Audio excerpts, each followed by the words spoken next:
Good afternoon. Welcome. We've got a big agenda today and a great speaker. Our invocation today is by Ginger Anderson.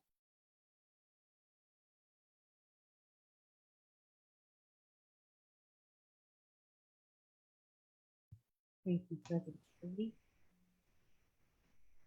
Prayer today is for compassion for others in our community. Really why we're all here anyway. Heavenly Father, may your love and compassion flow through us and to those around us. Give us pity and concern for their misfortunes and suffering. Give us the compassion and empathy we need to understand what those in our community are going through. Help us to love them well. Help us not to judge or condemn, but rather come alongside them to offer support and to be your hands and feet. Yes, our song leader today, Susan Ziobro.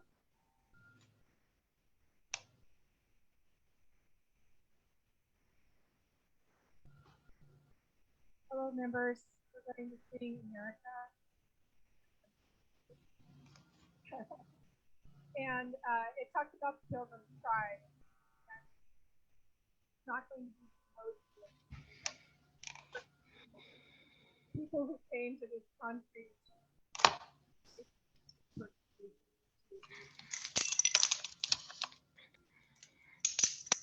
On a discussion of our father that seniors so long ago.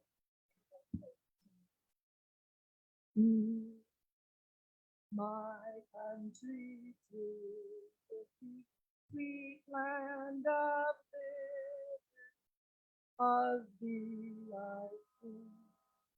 land where my father died, land of the pilgrim's pride, from every mountainside, let freedom. Thanks, Susan. Please join me in the Pledge of Allegiance. I pledge you.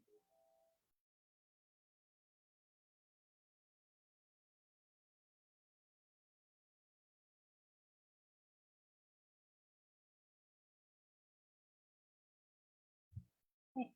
Be seated. Our Sergeant at Arms today is John Pally.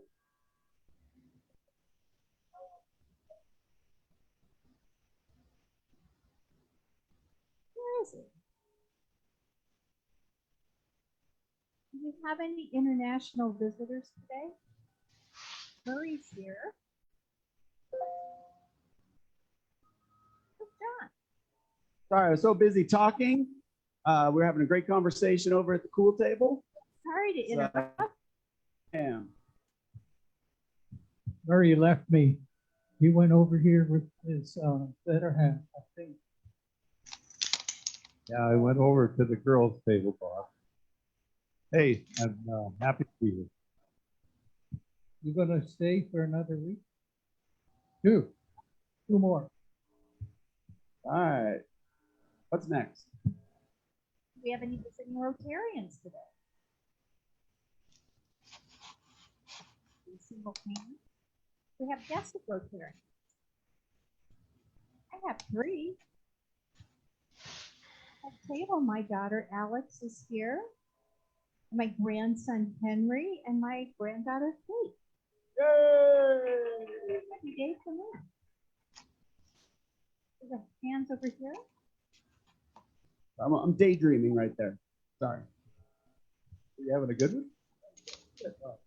I'd like to introduce my friend and new neighbor, Scott Harris. He's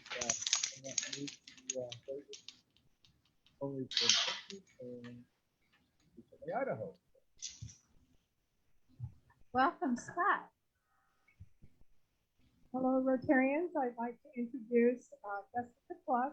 This is John Kaiser. This is my second visit. Hope to join you. This is the fourth Rotary Club.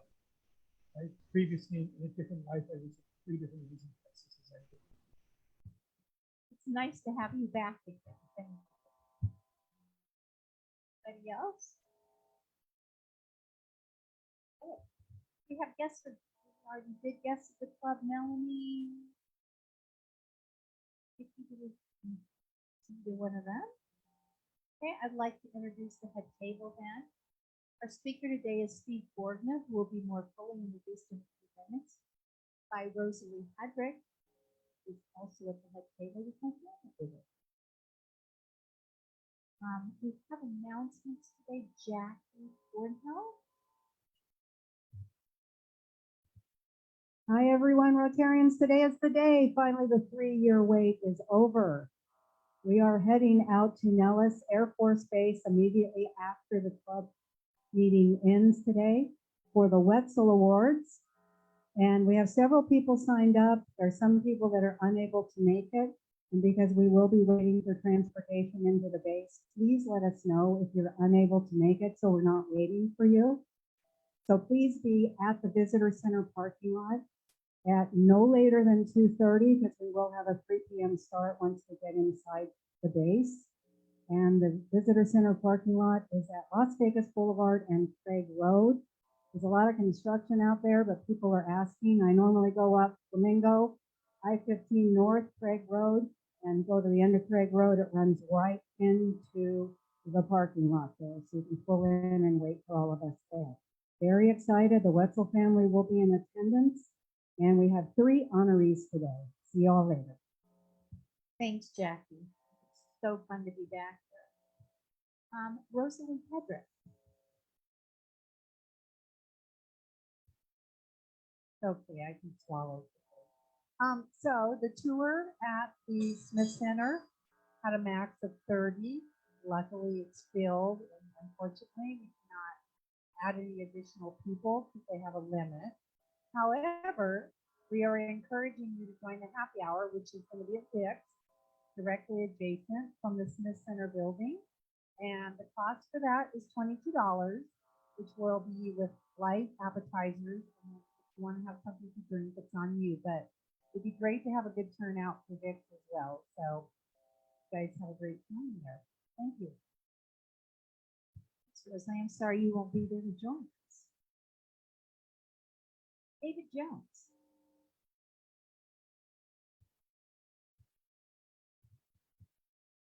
Thank you, President Katie. We had an absolutely fantastic 25 Club meeting at John Williams' house. Wherever you are, there he is back here. A lot of fun. We had a presentation from Gary Voss regarding the foundation. Mike Ballard did a great job with our historical portion. And then, of course, we had Kurt Alexander, who did a great job, wherever you are, Kurt, going through all of the different events. And we do a lot of different events. It was a great event. The one thing that was bad is we didn't have time for the Hole in One putt tournament. But the good news about that is all of the prizes that we were going to provide are now donated up on the front desk, including that bottle of Coke Zero. And we had Kirk sign it. So that at some future point, we'll have somebody maybe like our auctioneer here, auction that off to the foundation to be able to raise a little bit more money. But it was a great event, had a lot of fun. The next one we've got is with the Scar Social 25 Club. We'll be meeting out at Creech Air Force Base on May 1st, or May, whenever it is in May. May the 4th be with all of us. Yes.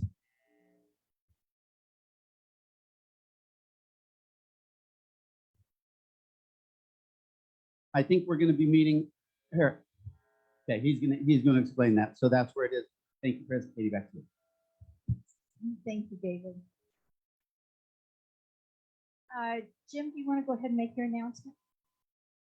Thank you, President Katie. Yes, Cigar Fellowship number 27 is going to be in joint partnership with the 25 Club.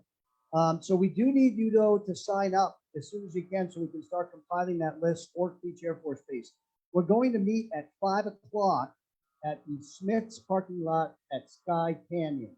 So that's a nice, easy place where we can, condense some of our cars, jump in with one another. So instead of taking 10 or 15 cars out there, we can take fewer. I'll have more details about what we'll have out at the base in the next week or so.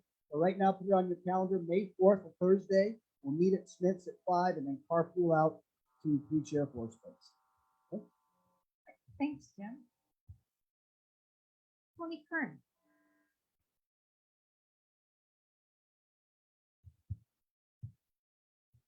It's assembly time. On Saturday, April 22nd, assembly is in beautiful Apple Valley. We have already compiled 15 people that are traveling out to Apple Valley to get more. This is an opportunity for people to learn a little bit more about various aspects of Rotary and our club, membership, youth services, international services.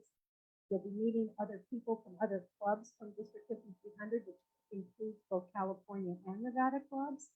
It is not just for leadership, although our directors, incoming, and those that are current are attending, but it's good for members as well because it never hurts to learn, and it'll give you a lead up into if you're interested in leadership. So if you want, it starts at 8 o'clock in the morning on Saturday in Apple Valley for breakfast. We have a general session and then there's 3 breakout sessions and you're done by about 2:30 in the afternoon. You can sign up if you have problems. Come see me, ask me, email Sean, or look on the District 5300 website. Thanks, Tony. Mary Gross. Everybody's moved. I don't know where anybody is.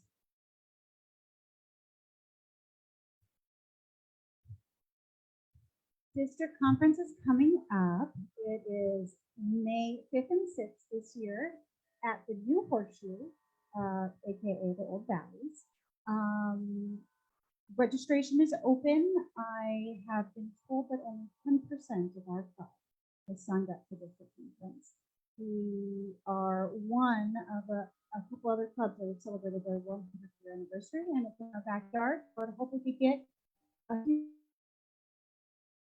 as soon as possible. There is only a few hotel rooms available if you decide to stay, but we do need to get as many people as we can registered. This year, I believe it's only just registering for the meal package and the hotel rooms. There's no other registration on top of that. So May 5th and 6th at the New Horseshoe, please sign up so we get to meet other Rotarians and celebrate what we've done this year. And Steve Linder has an addendum to that. I'm sorry, who has? Steve Linder.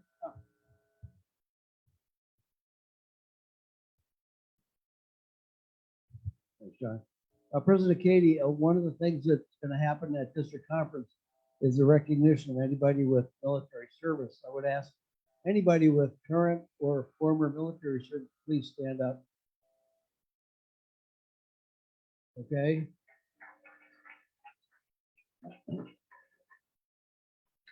And I hope you all have registered for district conference. There's going to be recognition at the dinner on Friday night, May 4th, for all military veterans. So if you or family members have been active duty, please let Sean know because they want to compile the list of everybody for the district. Real quick, we have a very special announcement. Someone just wants to say a few words here. Oh, no. Yeah, well, hey, it's past President Russ Swain. I just wanted to wish everybody a great day. That's all. I wanted to see if I could talk John into giving me the mic. That's all. He's still in training. He is in charge of the Sergeant at Arms, so we got to keep the man happy. And I appreciate his help doing that. Okay, Mike Ballard is not here, so Nancy Anderson's going to make his announcement. Hi, we need more help for the debunking party. So if you're interested, please let me know or let Mike know, Ballard, because we're planning a really exciting time for Katie. Thank you for the warning.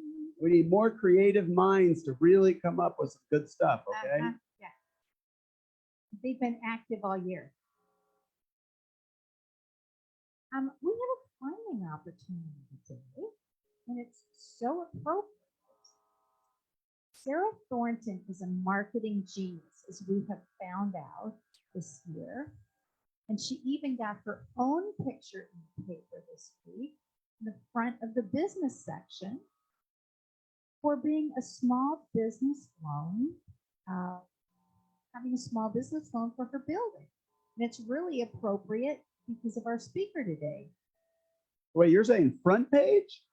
Of the business section, Well, that's front page. right here, big as Wow, life. that's a big picture. It's a big picture, and there's actually two pictures of it because there's a reflection. of it. Two pictures. Yep.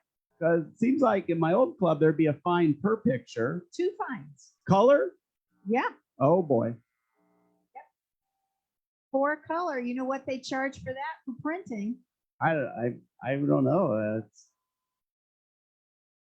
Aren't you glad you showed up today, Sarah? Yeah, what? So she asked how much the fine is. What do you think? A lot. 4, 5? You can't pay for advertising like that. That's true. That's true. Priceless. It's priceless. And Sarah's priceless, and we appreciate all of her help that she's given us this year. Yeah, congrats. The foundation thanks you, Sarah. Okay, we have presentations today. Tony Kern and Tom Thomas, would you come up, please?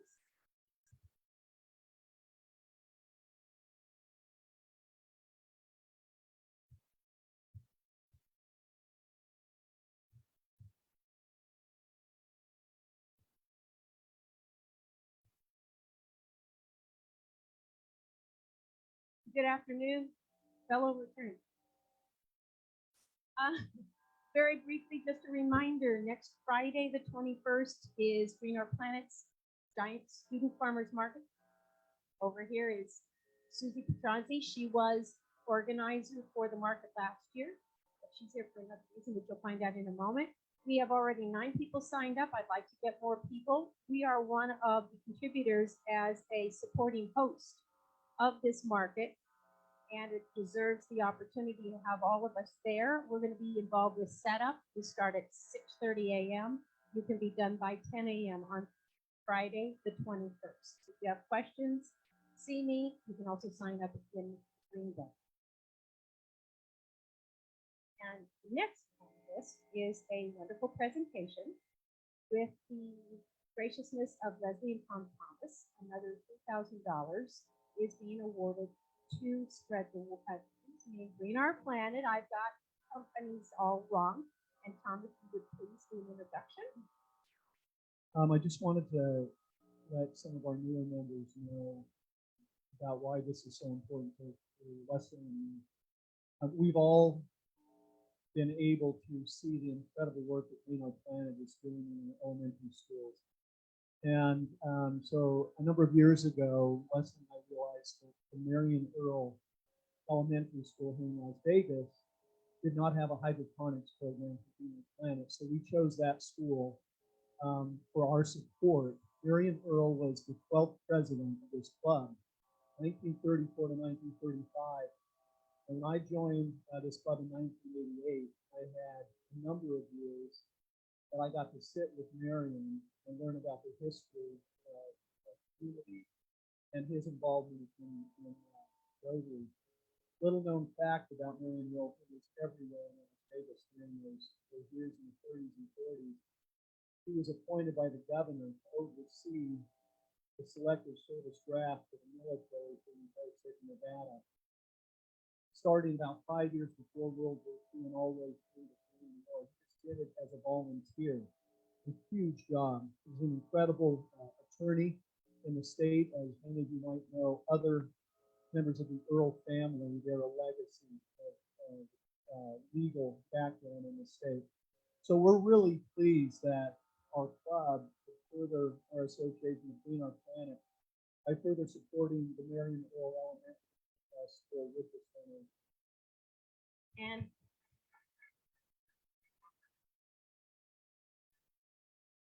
And Susie's role, I'm pleased to announce, and it's appropriate that she's here, Kira Byrne, who is the co-founder and CEO of Planet, was unable to make it. But Susie is the hydroponics school and special programs manager. She can tell you a little bit more about how the. Thank you. Thank you, Tom and Steve, for this amazing honor. We are so grateful, and to the Las Vegas. Yes, and we're really excited that Marion Earl is the recipient of these funds for the hydroponics program. An amazing school, and as we all know, living in the desert, certainly we need to find sustainable ways to do traditional things that we do, and hydroponics does just that. So it's a great complement to our outdoor garden program. Marion Earl has an outdoor garden, and they have now an indoor garden. And they use their hydroponics to teach students about STEM. We have STEM lessons from K through 5, and it also teaches students about sustainability. It teaches them really the future. And hydroponics has the chance to revolutionize the way that we grow food and the way that we feed our communities. And so it's really exciting. Now, their first grade teacher, Madeline Kelly, and along with their principal, they're doing amazing work, and every student gets to learn through the hydroponics and the outdoor garden program. I wanted to read you something from their teacher, if I can, because she's incredible. Okay. So we have a large hydroponic system that can grow over 200 plants in just the one system. And we also provide the schools with the funds, smaller units that can be distributed throughout the school. So they can go in different classrooms, they can go in the library, they can go wherever the school feels that the students will utilize them the most. So Miss Kelly is a first grade teacher, and she says, students learned about plants needing nutrients and connecting it back to eating. I'm connecting it back to healthy eating and how students get nutrients in their bodies. Our hydroponics materials are located in the science lab across from the classroom. We visit the science lab every week, and we observe the growth in the system for 2 months. Students often are able to harvest their own vegetables and take them home. Each time we did this, the students absolutely loved cutting away the plants and bringing back their own cuttings. We drew pictures of the cuttings, and we spent lots of time smelling herbs and learning about different kinds of plants that were growing. Now that we have spent the entire year learning about hydroponics, we are very knowledgeable about growing food hydroponically, and we all love it. I feel proud to inspire my young learners to take interest in science, in plants, in seeds, and healthy eating. So that's just what 1 year can do, and now this will allow them to do it for years to come. And we are so very grateful. Thank you very much. Thank you, Susie. On behalf of the Las Vegas Rotary Club, the greatest Rotary Club in the universe, I'd like to present you with $3,000 for In Our Planet's efforts at the Marion Earl.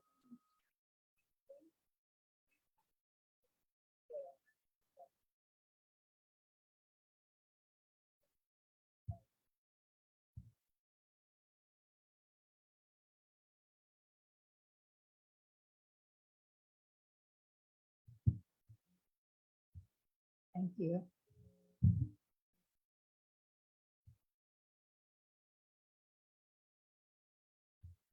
And we have our schools here today. So I'm going to take the mic to Kathy Mann. Hey, while I'm walking over there, I needed everyone to keep me in their thoughts on Saturday. Maybe prayers. I will be in Sacramento for our first playoff game in 16 years. So go Kings. Okay, this week we have, fortunately, Bracken Collinsworth and Long visiting us, and I will along. And I just wanted to tell you that Rotary has helped provide grants so that all of our schools have hydroponic gardens, and we may need to learn the hands of what Bracken put the second hydroponic garden in because their first one was died on us, but the second one's going to be great. Hello, everyone. I'm Stanica, the proud principal of Bracken. Today with me, I have my wonderful magnet coordinator, Kristen Erickson. We're very excited to be here. We're very thankful for our partnership with you and the things we're able to do for our school. And you are the ones that are making this happen. So we're really, really thankful. Thank you so much. Great things at Bracken. We are going to our magnet conference next week in Dallas, Texas. Here we go. To be recognized as a school of distinction and the opportunity to learn with other educators around the nation. And we also heard a few days ago that we got redesignated as a governor STEM school, and we're going to Carson City to get that one too. Go Bracken. Thank you.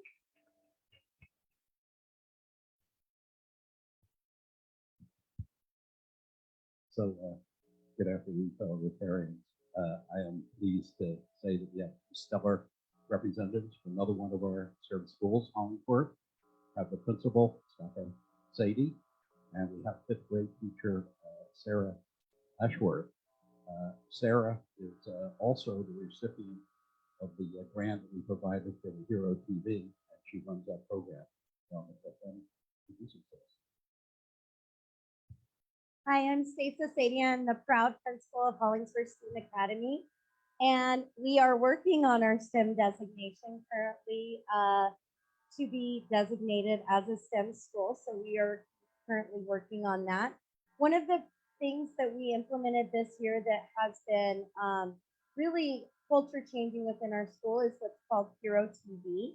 And Sarah Ashworth and Karen Ritchie, who came in December and spoke, have been kind of, I don't know, what do we call it, streamlining what we do as far as Hero TV. So I'm going to let Sarah highlight some of the things that we received through our grant to help make Hero TV a part of our culture. Hello, everyone. It's our first time here, so it's kind of exciting. So for Hero TV, we received 2 camcorders, a microphone, a backdrop, and lighting, which has made the students who are in Hero TV feel so special. They feel like celebrities. And I've seen a lot of their confidences grow just by being in Hero TV. And then Hero TV really helps us get the message across to the whole school. We highlight students, we highlight other staff members. We get to tell the students about opportunities that are happening in the school, what they may have missed. We just have field day, so we're going to be highlighting that. It's just a really great way to connect our whole school together, which can kind of be hard between pre-K and fifth grade. They're so different, so Hero TV really helps us connect everyone.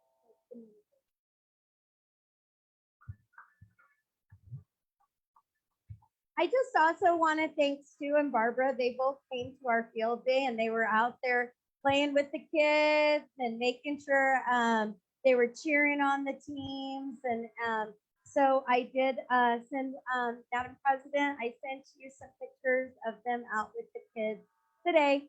Sorry. But hopefully you'll get to see those in the future. But I really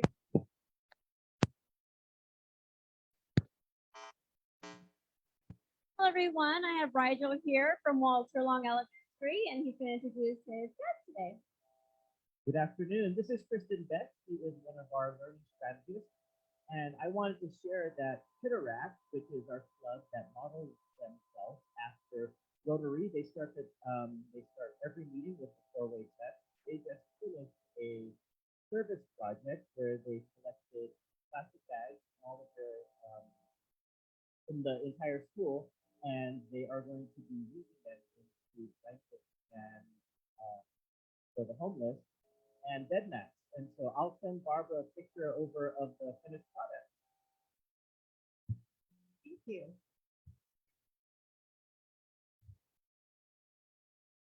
Just a brief social message. Next week is the valedictorian mention the education committee is putting on, and so everybody be here for this wonderful.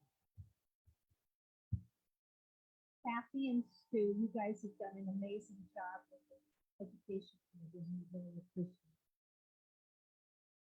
Eris Lazaro. Hi, everyone. I'll keep this short and sweet. For those of you who don't know me, my name is Harris, and I'm happy to be in front of a group of everyone where service is always in the forefront of our mind. I'm announcing the first annual spring fundraiser, with the goal of raising 100 grand to develop youth life skills and development. I believe our youth is the future of our city and ultimately our world. This fundraiser is being done a little bit differently this time with a competitive element. At this time, I'd like to ask all the captains who volunteered to stand up and be recognized.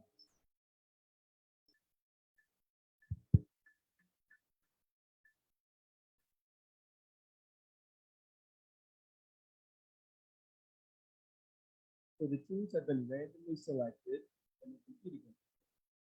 I call on the Rotary family to come together and make a real difference in the lives of the youth in our community. Let's work together to achieve our goal of raising $100,000. Stay tuned for more details about the. Right, that's Thanks, awesome. Eric. Yeah. All right, we're running ahead of schedule today. Yes. Want to take a minute and thank everybody that puts the meetings together, and I would like to thank especially Larry Cohn, who wrangles everybody to do the work. I'd like to thank Kathy Mahan and Bob Warner, who set up every week. Today, our greeters were Carolyn Sparks and Suzette Wheeler. Bob Kaiser helps with ticket sales every week. Our scribe, Jason Frederico. Our photographer, past president Jim Tucker. Our AV team, Austin Wyrick in charge. And cleanup, Michael Williams and Susan Ziobro break down after we leave every day. Thank you all for that.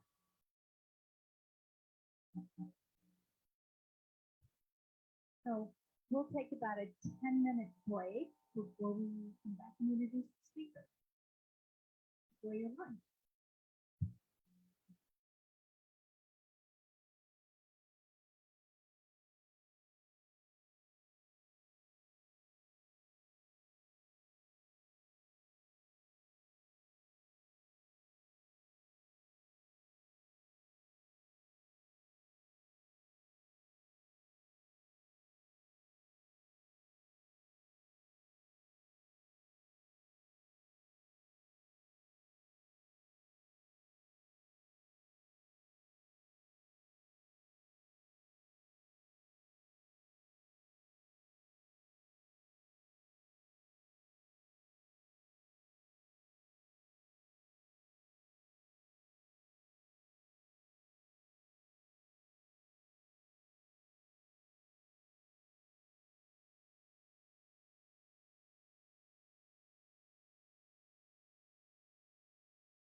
I'm gonna go ahead and do the raffle now.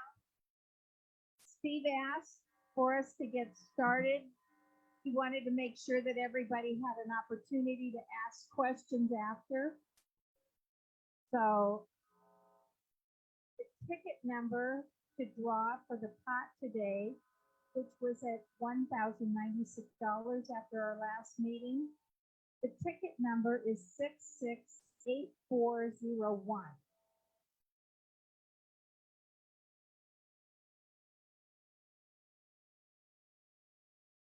Six six eight eight 401. Nancy?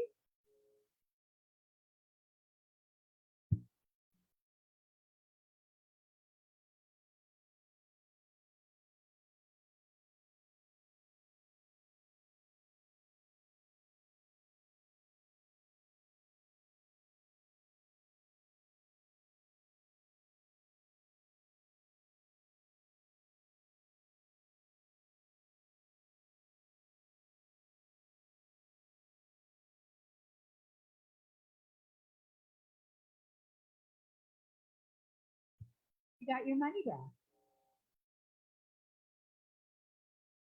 And the ticket for $50 in Lowry Box is 66885671. 671.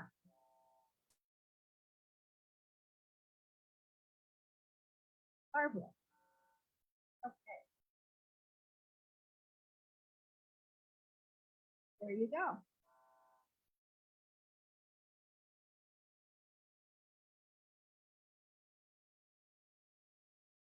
I'd like to have Rosalie Hedrick come up and introduce our speaker today.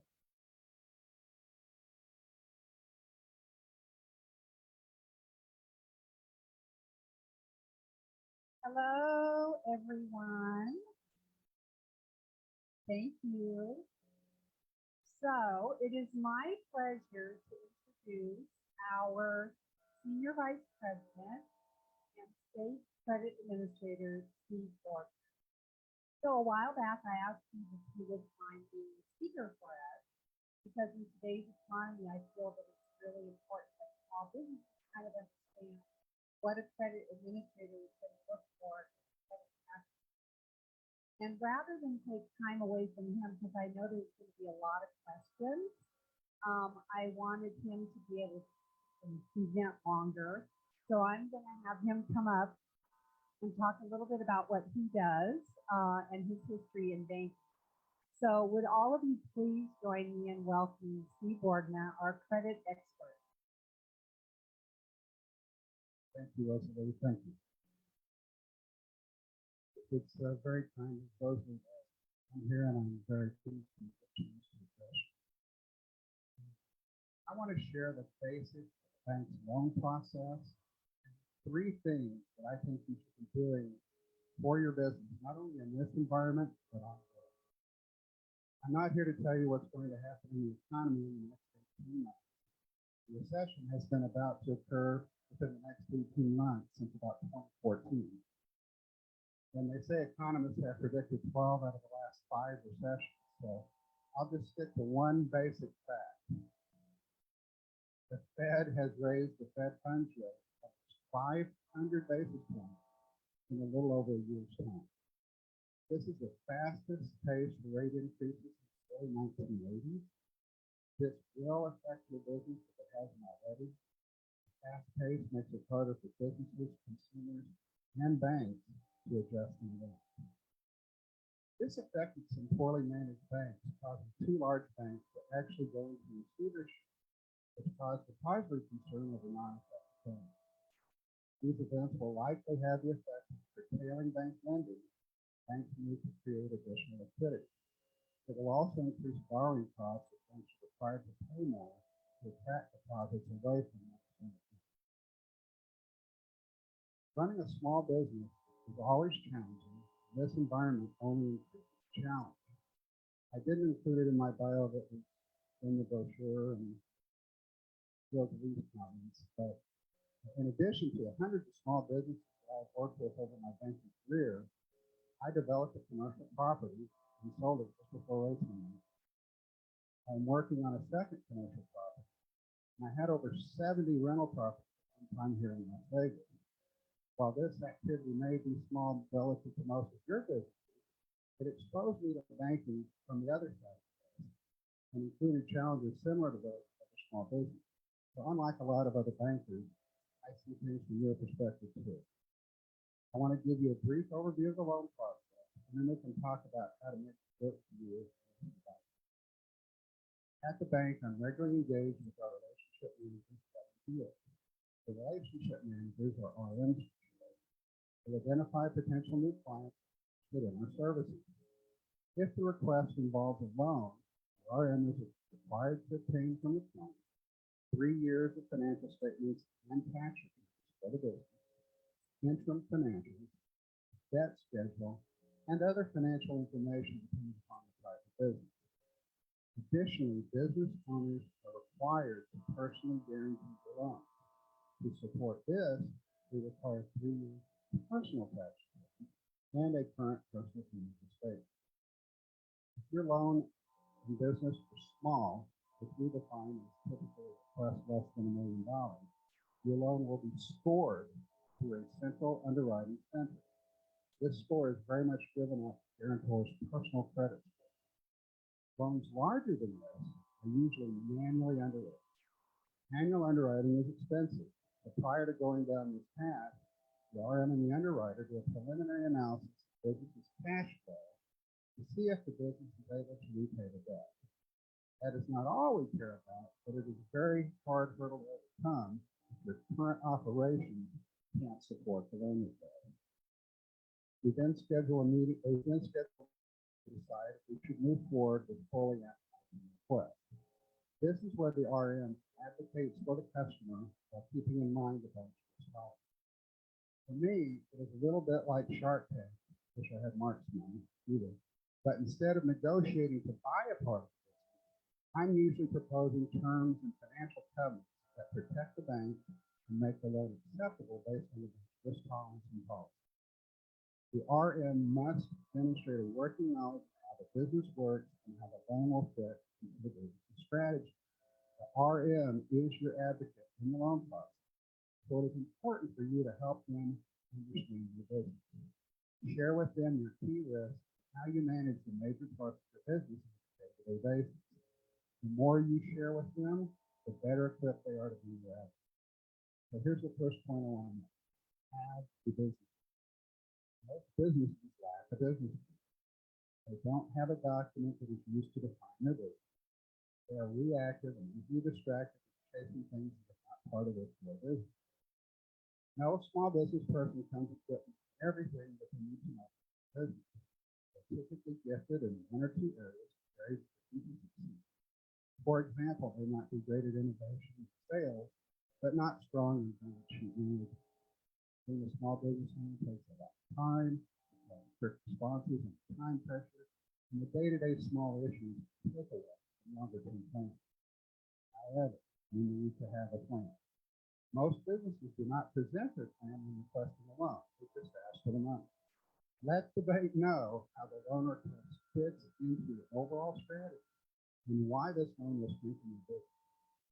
Driven by your business plan, as part of your loan request, explain to your RM how you manage the risk in your business.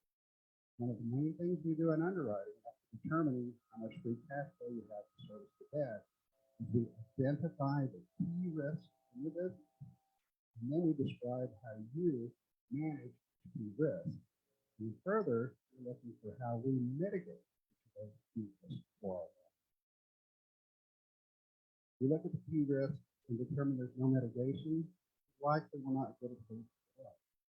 If you're curious what should be in your business plan, there are many resources available. Some additional sources of help and ongoing advice are good banking partners, a good bookkeeper or CPA, and business partners and key employees. Second point on it, invest in your business ongoing. Maintain liquidity. When you are in charge of your own salary, it's not surprising how easy it is to get a raise. I frequently see business owners take all available funds out of business. Having the discipline to not take out all the funds, but to invest in a cushion for the business can be a challenge for many. The problem is, you take all the money out of business, you're often as a company, a borrower, that is not financially resilient. This is one of the main reasons why the bank requires you to personally guarantee the loan. So if you've taken all the money out of the business, the bank will want to see that you have maintained liquidity for personal. If not, you'll have trouble qualifying for the loan. Most customers will have lawyers and estate planners structure things in such a manner that the ability for someone to sue them is minimized. That's great for the guarantor, but not for the bank into that business. I had a very wealthy customer spend over $100,000 on a bulletproof estate plan. Problem is, it was so airtight, you couldn't qualify for it. The bank wants your business as an entity to be strong enough to survive short-term shocks and to be reinvesting in your growth. As your business grows, it requires more equity to support that growth. Bank debt is not a substitute for owner equity, and there is no substitute for liquidity when times get tough. Third point I'd like to make, proper use of debt. Taking too conservative an approach can have liquidity implications. Many bank customers will pay cash for capital assets rather than finance. Now, with interest rates where they are today, I can understand the temptation to pay these rates. However, this often leads to liquidity pressure where the business doesn't have the cash for unexpected needs because it is tied up in capital assets. Then you come to the bank asking for money. That is not a fast process. The sport process I talked about earlier for the smaller businesses has a turnaround time from about 3 to 14 days, usually more towards the 14 days unless you've already been a customer of the bank. One day your request requires manual underwriting, likely to take from 14 to 30 days, depending on how much time you have to provide information and answer questions. Real estate is involved with collateral, take 60 days. Also, quite frankly, banks are starting to say, well, you need funding, everybody needs funding. That's the problem. Bank staffing is easily be overwhelmed by high needs. In most cases, it is better to finance capital assets and maintain a liquidity cushion. At least these days, you can return on liquidity cushion. It's better to build up a liquidity position to support growth and operations than use debt to pay for that. Because if bank credit tightens, borrowing for operational needs is still. Just remember, liquidity and cash is key. When things get bad, they will need to convert assets to cash, which is impaired, and even in good times, the bank process is good. So if bad times are coming, watch. Review your activity. Everything contributing in some way to the bottom line. Now is not the time to have any drags on your business. Since new activities typically take time to come to fruition, is now the time to start an activity that is immediately accretive to the bottom line. Judicious use of debt is good, but excessive debt is not your friend. When revenues drop, debt payments are not a discretionary expense. A good banker will advise you on how much debt is too much. Ask your banker how much debt other companies in your industry of your size carry. All banks have this information. I think it would be something you would want to know.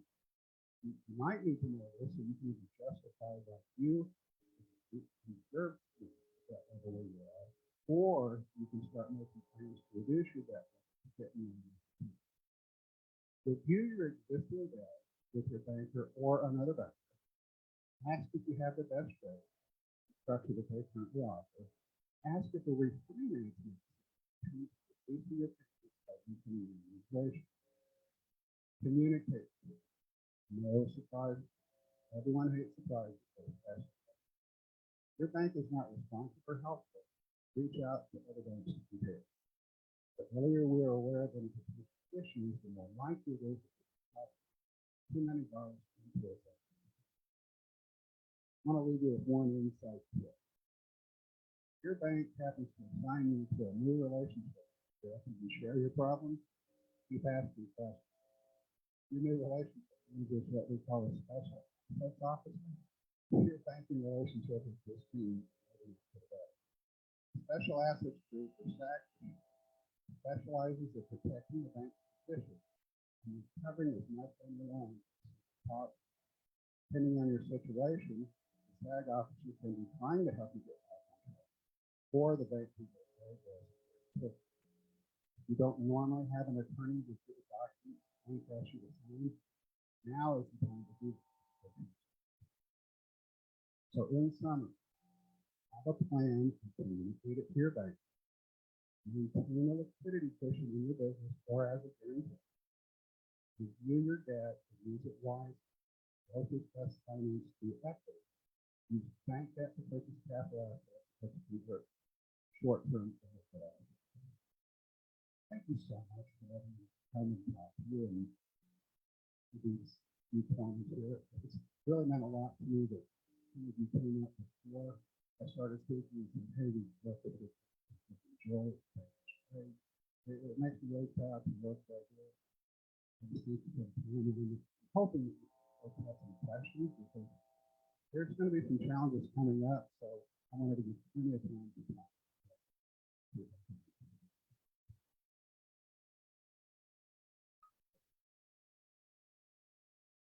Yes, sir. Hey, Steve, Greg McGuire. We talked earlier. First, thanks for being here today.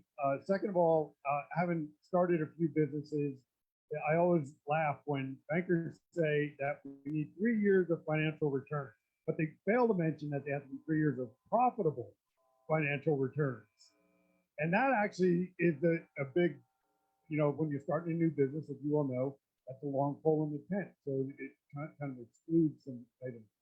Also, when you ask for a personal guarantee, when I signed my first personal guarantee, I was like, wow, this is really bad.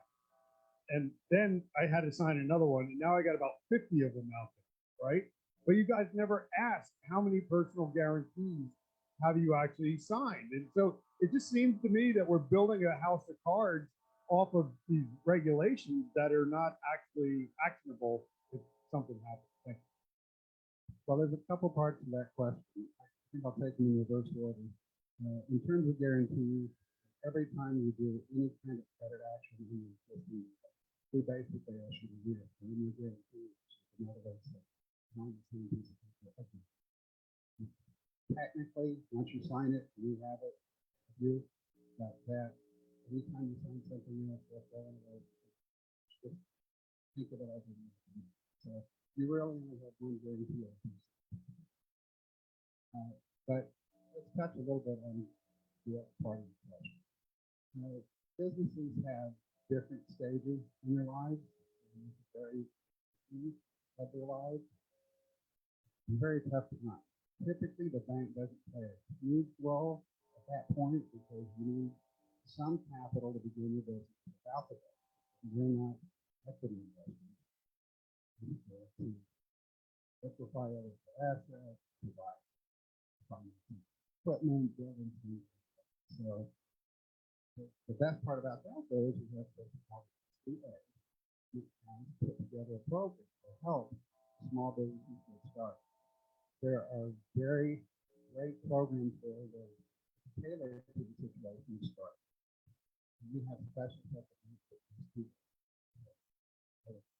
encourage you to introduce yourself to make these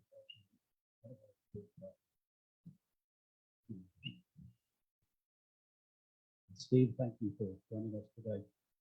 It occurs to me that there are very different kinds of loans that the bank can take, and I don't know that there's a variety of it, but thinking about a loan for working capital versus business expansion. In one case, working capital, there'll be a lot of records. You can look at stuff and decide that. But when someone wants to do a major expansion of the business beyond what they're currently doing, and the financials are going to change, how do you decide whether that's an appropriate loan for something that is a lot less known, maybe a lot more big? Great question. So first of all, on working capital, typically you owe money to your customers. And we'll help you liquefy that so you can see. In essence, we're loaning it to you, you pay us back when you collect it. That gives you more liquidity to the real question is, I do need some liquidity. And we need it for you.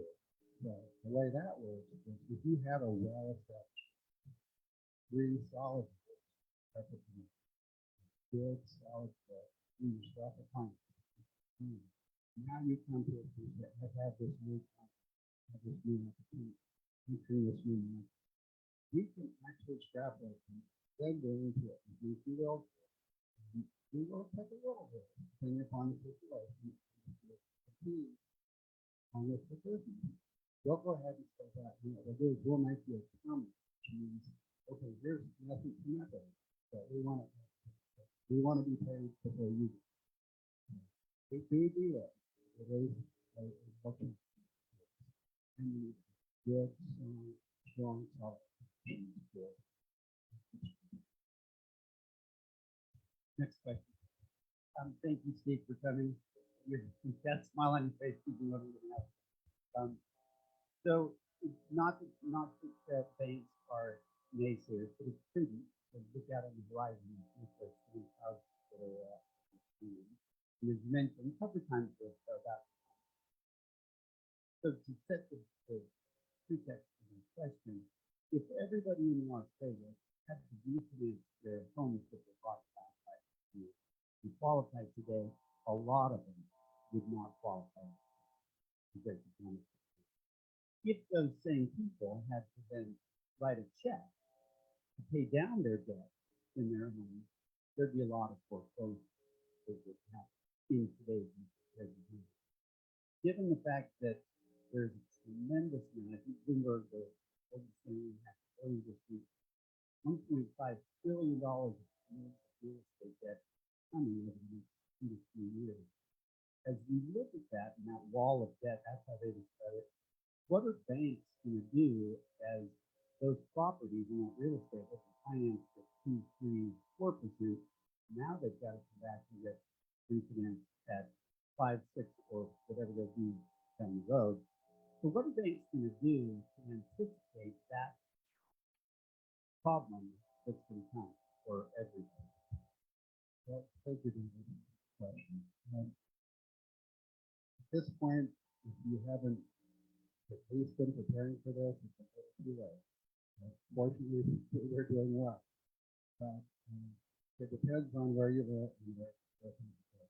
If you're in that situation where you have a commercial property, you've got a maturity coming up in 3 to 25 months, my recommendation is do the math now.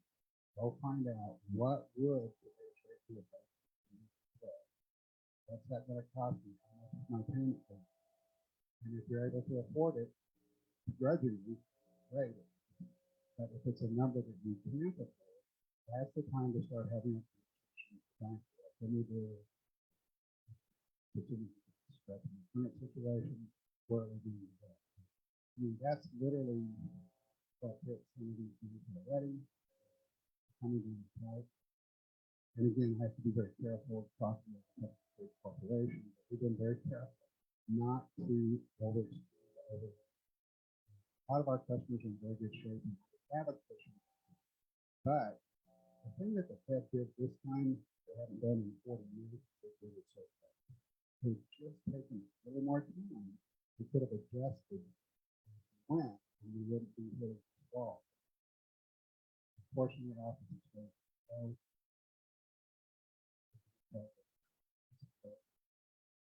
Owning an office building and you got securities for it's not a good situation. The quicker you can get in front of that and sit down with them and talk about this.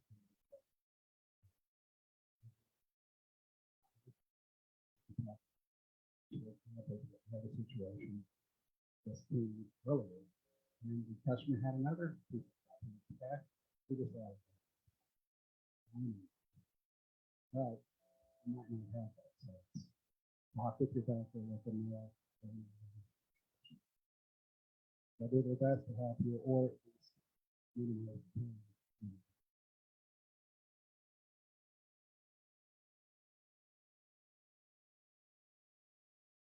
Rosie, you can always ask me questions. Go ahead. I know, but I'm gonna ask this for the general public.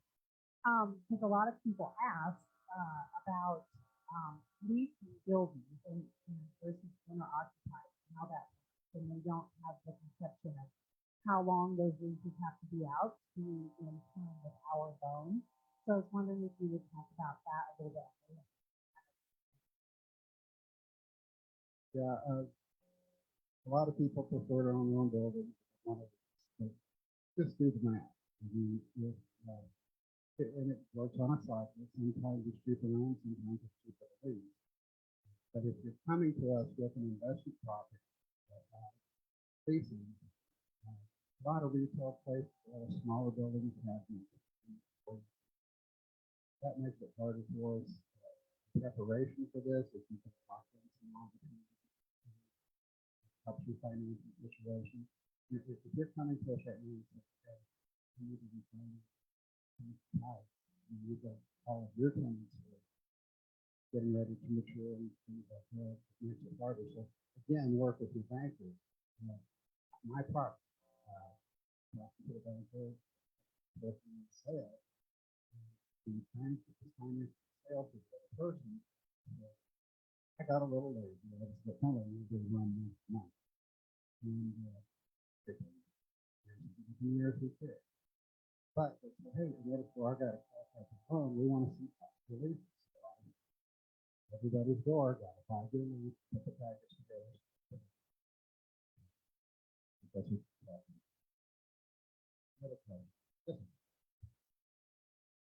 A couple of times about the Fed raising rates very aggressively. I used to be in the financial business, so I'm very attuned to that. We've always been told that they were raising rates to stop inflation. Well, that's not working, right? Because inflation, although they said it went down a little bit. Okay, so raising rates, it affects not just commercial, but it affects residential, as we all know, and any short-term loans that we might be taking to financial business. So what's going to happen if the rumor, and I've heard this from several sources, when they aggressively drop rates by the end of the year, and if we go 100 basis points or more in a drop, what's that going to do to the economy in your opinion? I appreciate it. And here comes my opinion. If I knew the answer, I'd be better. Anyway, so I personally don't think even my life. But lower rates would certainly help pretty much all of it. Wouldn't help inflation, but pretty much. What's going to happen is the higher rates continue to go, more borrowers start to feel the effect of it. Banks are going to start to pull back and stop lending. Demand falls, inflation is supposed to fall. Right now, right now, you have a Fed that's trying to tighten things, and you have a government that is flattening this continuing. So you have two competing things. Again, I don't want to leave on a bad note, but it's really, it's going to be interesting. That's why I really wanted to talk about it. You build up your fish, be careful with it. How they plan to dealing with this yourself. You know,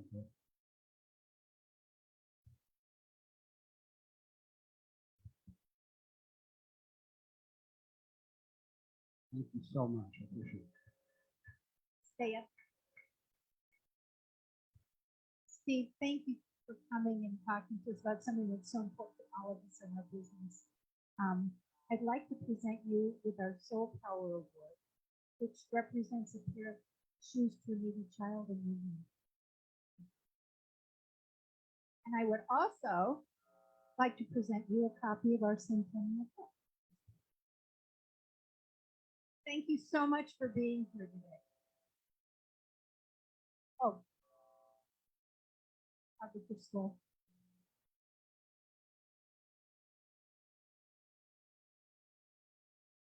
Thanks. Karen. Thank you all for being here today. We'll see you next week.